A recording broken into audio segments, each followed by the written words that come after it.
Et puis, la semaine se termine avec une certitude à Québec, comme nous vous l'annoncions il y a quelques jours. Il y aura bel et bien un dépôt de budget le 20 février, la semaine prochaine donc.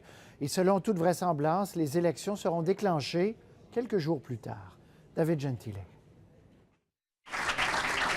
Une autre annonce, un autre indice de l'imminence d'une campagne électorale. Mais le plus probant des indicateurs, c'est le dépôt d'un budget jeudi prochain. Il voudrait qu'on atteigne le déficit, l'équilibre budgétaire maintenant.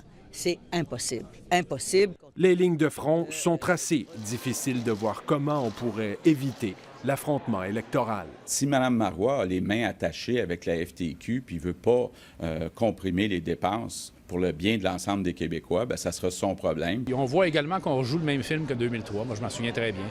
Un budget dans lequel il y avait un trou pour aller en élection. Même le projet d'Anticosti est présenté comme une manœuvre électorale par les libéraux, pourtant favorables à l'exploration pétrolière. Investir 115 millions de fonds publics serait prématuré. Il faut faire rentrer l'État. Puis quand on dit l'État, c'est nous, c'est les contribuables. Il faut les faire rentrer au bon moment dans l'histoire du projet. À mon avis, ça sent encore une fois la précipitation et l'électoralisme. La CAQ parle plutôt d'un risque calculé. Moi, j'étais en affaires, là, 115 millions avec un potentiel de gagner 45 milliards. Je trouve que c'est un bon risque. Ces annonces alimentent l'optimisme des péquistes déjà gonflés à bloc. Le ministre de la Justice prévoit même des gains en Montérégie. Et je pense qu'on est capable de gagner la Prairie, Montarville et la Porte. Merci, M. le ministre. Plusieurs organisateurs de différentes formations disent être prêts pour un déclenchement fin février. Mais du même souffle, certains admettent que la mi-mars donnerait plus de temps pour roder les machines politiques et surtout convaincre des candidats potentiels. Ici David Gentile, Radio-Canada, Québec. On retrouve Sébastien Bovet à Québec. Sébastien, c'était vraiment la dernière pierre que ce budget, dernière étape vers une campagne électorale. Oui, on a l'impression que la machine est en marche. Ce sont les pièces du casse-tête qui sont en train de tomber en place. Il y a eu les annonces économiques, il y a eu l'annonce pour Anticosti, il y a maintenant le budget. L'annonce du budget. Rappelez-vous d'ailleurs, la semaine dernière, François Gendron, le sage du Parti québécois qui disait « Il faut qu'on présente des chiffres aux Québécois avant d'aller en élection ». C'est exactement ce que Pauline Marois fera la semaine prochaine avec son ministre Nicolas Marceau. Alors, l'annonce du dépôt du budget jeudi prochain force les partis d'opposition à se commettre, à dire quelles sont leurs attentes, quelles sont leurs demandes pour le budget. C'est exactement ce que François Legault a fait aujourd'hui.